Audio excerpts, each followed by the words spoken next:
یا کوئی بھی فرد چاہتا ہے کہ اسے زندگی میں، اس کی زندگی میں برکت ہو، اس کی زندگی میں خوشی ہو، اس کے مال میں برکت ہو، اسے اچانک موت نہ آئے، اسے مرنے سے پہلے پروردگار توبہ کی توفیق عطا کرے، اس کی اولاد اس کی مطیع اور فرما بردار ہو، اللہ اس کی عبادات کو قبول فرمائے، اسے قبر میں مشکل اور پریشانی کا سامنا نہ ہو، حساب و کتاب اور سوالات میں آسانی ہو، اگر کوئی چاہتا ہے کہ قیامت کے دن اسے شفاعت محمد و آل محمد نصیب ہو، اگر چاہتا ہے کہ جنت میں انبیاء کا ہم نشین بنے، تو اس کے لیے سب سے بڑا عمل جو اپنی زندگی میں انجام دے سکتا ہے وہ والدین کی اطاعت ہے، والدین کی فرمانبرداری ہے، والدین کی عزت ہے۔ حق تعالی ہم سب کو اپنے والدین کا مطیع اور فرمانبردار بننے کی توفیق عطا فرمائے۔ بسم اللہ الرحمن الرحیم۔ سب سے پہلے اللہ اور بندے کا تعلق، پھر اولاد اور والدین، شوہر اور بیوی، بہن اور بھائی، اس طرح سے دو دوست۔ آئیے اگر ہم 12-13 محرم کو آج آقا حسین جبکہ روز عاشور ہم سے صدا استغاثہ طلب کر رہے ہیں،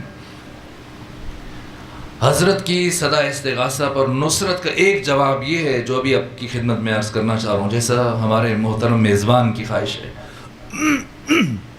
ایک تعلق جسے اللہ اور پیغمبر گرامی اسلام اور خود امام حسین علیہ السلام بہت مضبوط دیکھنا چاہتے ہیں، وہ تعلق اولاد اور والدین کا تعلق ہے۔ قرآن مجید کوئی ضخیم کتاب نہیں ہے، جیسے آپ کے ہاں آپ کی گھروں میں، لائبریریوں میں، الماریوں میں کئی جلدوں پر مشتمل ضخیم کتابیں۔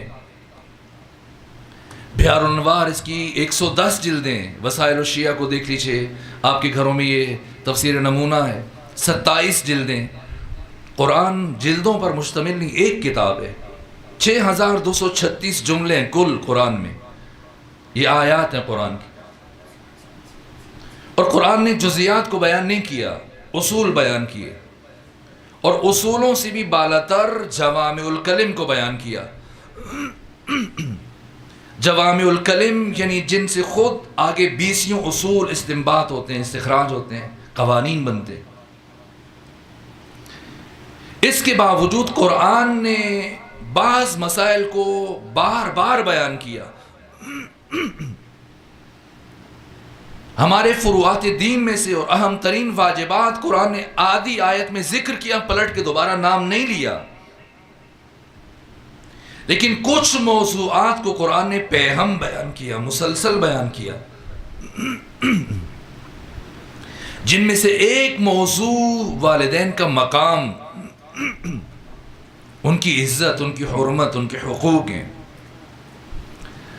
14 مقامات پر پروردگار نے قرآن مجید میں، یہ انبیاء کی دعاؤں کے علاوہ، جہاں اللہ نے والدین کے حقوق کو بیان کیا، اور ان 14 میں سے 4 مقامات ایسے ہیں جہاں اللہ اپنی توحید کے اعلان کے فوراً بعد والدین کے مقام اور ان کی عظمت کو بیان کر رہا ہے۔ ان میں سے ایک مقام سورہ مبارکہ بنی اسرائیل کی آیت نمبر 23 اور 24۔ آپ آیت کا لب و لہجہ دیکھیں، آیت کا اسلوب دیکھیں، آیت کے اندر استعمال ہونے والے الفاظ دیکھیے، آغاز اور انجام۔ وَقَضَىٰ رَبُّكَ، تمہارے رب کا یہ قطعی فیصلہ ہے، حتمی فیصلہ ہے، اللہ تعبدو، کہ تم کسی کی عبادت نہ کرو، الا ایاہ، سوائے اس کے، وبالوالدین احسانا، اور والدین کے ساتھ نیکی کرو، احسان کرو۔ یہ اردو والا احسان نہیں، عربی میں احسان سے مراد یہ ہے ایسی نیکی جس میں 3 عناصر موجود ہوں۔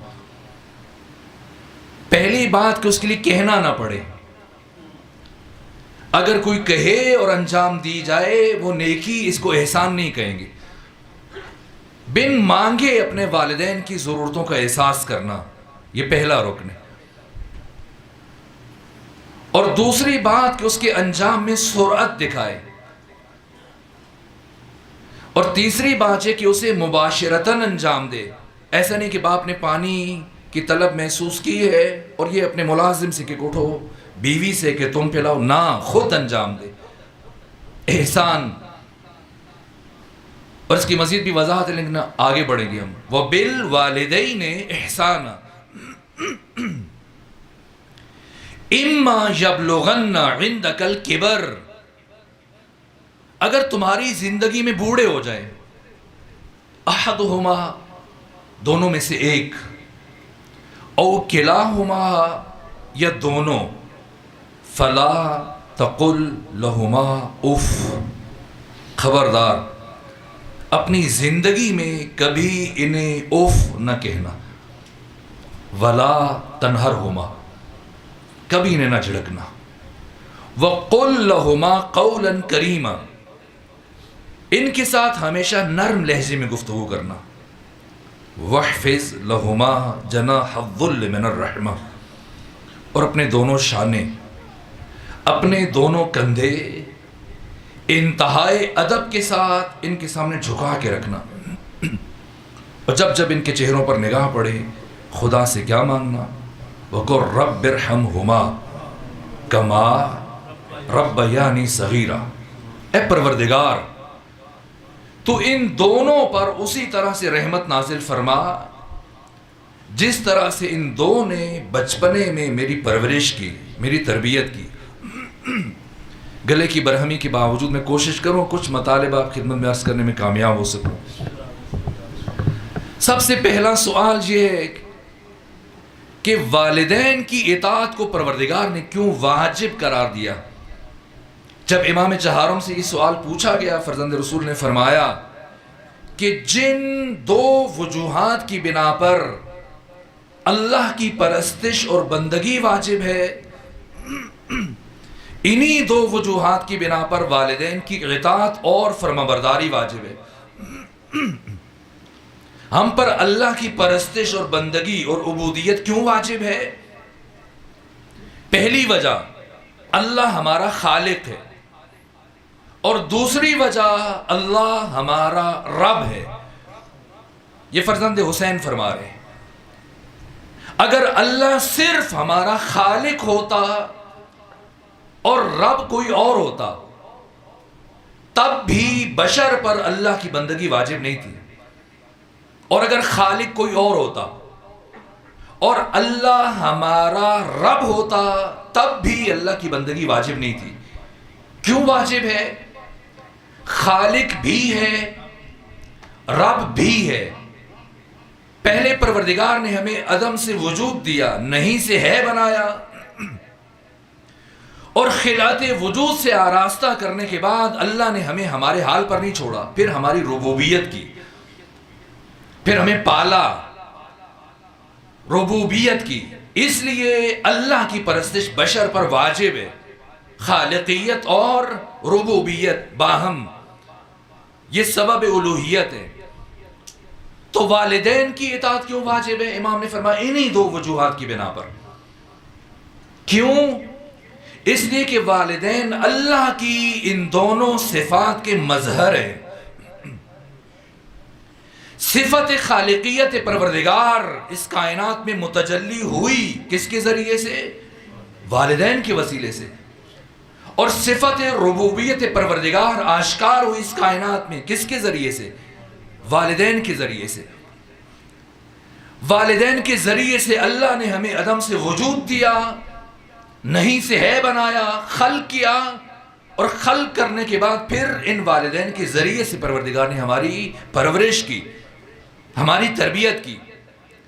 ان دو وجوہات کی بنا پر والدین کی اطاعت واجب ہے. ایک بوڑھا صحابی اپنے بیٹے کو لے کے آیا پیغمبر کے پاس کہ یا رسول اللہ یہ میرا خیال نہیں رکھتا، میری ضروریات پوری نہیں کرتا، جب بھی کچھ مانگتا ہوں مجھے کپڑے چاہیے، مجھے خوراک چاہیے، بہانہ جوئی کرتا ہے. دار علی کے پاس اس کے پاس رقم ہے. خاتم العطاء نے فرمایا انت و مالک لابیک، تو تمہارا مال دونوں تمہارے باپ کا ہے، خیال رکھو. کہ یا رسول اللہ میں مشکلات کا شکار ہوں، خود مقروض ہوں، میں ان کا کیا خیال کروں؟ حضرت نے فرمایا تو اپنے اس مال کے ذریعے سے اپنی دنیا بھی بنا سکتا تھا، آخرت بھی بنا سکتا تھا، لیکن تو عنقریب دوسروں کے لیے مقام عبرت بننے والا ہے۔ اور باپ سے کہا کہ آئندہ اس بیٹے سے نہ مانگنا، جب بھی ضرورت ہو میرے پاس آنا۔ بیت المال سے اس کا وظیفہ معین کر دیا، رخصت کیا۔ وہ جوان کی مثال جو آپ کے سامنے عرض کی، اور اب یہ جوان یہ گیا وہاں سے خوش خوش کے چلے، اب جان چھوٹ گئی پکی پکی۔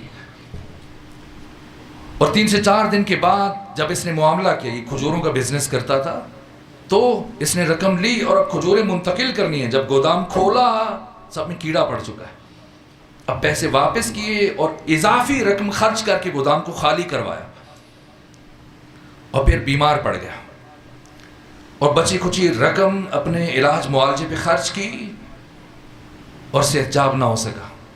اب کھانے کے لیے بھی کچھ نہیں ہے، فاقے ہیں گھر میں، بیماری بھی ہے، اور کچھ دن میں یہ ہڈیوں کا ڈھانچہ بن چکا ہے اور اب اسے چلنا مشکل ہے۔ ایک دن ختمی مرتبہ صحابہ کرام کے ساتھ جا رہے ہیں گلی میں، اور سامنے سے یہی صحابی آ رہا ہے اس حال میں کہ ہڈیوں کا ڈھانچہ بن چکا ہے، کبھی بیٹھتے ہو کبھی اٹھتا ہے اور دیوار کا سہارا لے کے چل رہا ہے۔ پیغمبر رک گئے اور اپنے صحابہ سے فرمایا اگر کوئی اپنے والدین کے نافرما بردار کو دیکھ کر عبرت حاصل کرنا چاہتا ہے تو اس جوان کو دیکھو، یہ اپنے مال کے ذریعے سے اپنی دنیا کو بھی بچا سکتا تھا، آخرت کو بھی بنا سکتا تھا، لیکن ان قریب یہ مرے گا، اور جب مرے گا تو ہمیشہ کے لیے جہنم کی آگ میں جلے گا۔ یہ نمازیں، یہ روزے، یہ عبادات، یہ گریہ و بکا کچھ کام نہیں آئے گا اگر والدین ناراض ہیں۔ اور یہ میں نہیں کہہ رہا، فرزند حسین فرما رہے ہیں کہ جو شخص اپنے والدین کا نافرما بردار ہے، جاؤ اسے علی زین العابدین کا پیغام پہنچاؤ، جتنی چاہے نمازیں پڑھ سکتا ہے پڑھ لے، جتنی عبادت کر سکتا ہے کر لے، اور جتنی دعائیں مانگ سکتا ہے مانگ لے اللہ کی بارگاہ میں، نہ تمہاری کوئی نماز قبول ہوگی نہ کوئی تمہاری دعا مستجاب ہوگی۔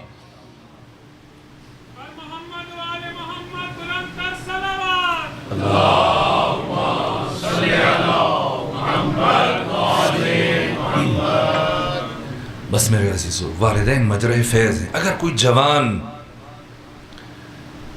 یا کوئی بھی فرد چاہتا ہے کہ اسے زندگی میں، اس کی زندگی میں برکت ہو، اس کی زندگی میں خوشی ہو، اس کے مال میں برکت ہو، اسے اچانک موت نہ آئے، اسے مرنے سے پہلے پروردگار توبہ کی توفیق عطا کرے، اس کی اولاد اس کی مطیع اور فرما بردار ہو، اللہ اس کی عبادات کو قبول فرمائے، اسے قبر میں مشکل اور پریشانی کا سامنا نہ ہو، حساب و کتاب اور سوالات میں آسانی ہو، اگر کوئی چاہتا ہے کہ قیامت کے دن اسے شفاعت محمد و آل محمد نصیب ہو، اگر چاہتا ہے کہ جنت میں انبیاء کا ہم نشین بنے، تو اس کے لیے سب سے بڑا عمل جو اپنی زندگی میں انجام دے سکتا ہے وہ والدین کی اطاعت ہے، والدین کی فرمانبرداری ہے، والدین کی عزت ہے۔ حق تعالی ہم سب کو اپنے والدین کا مطیع اور فرمانبردار بننے کی توفیق عطا فرمائے۔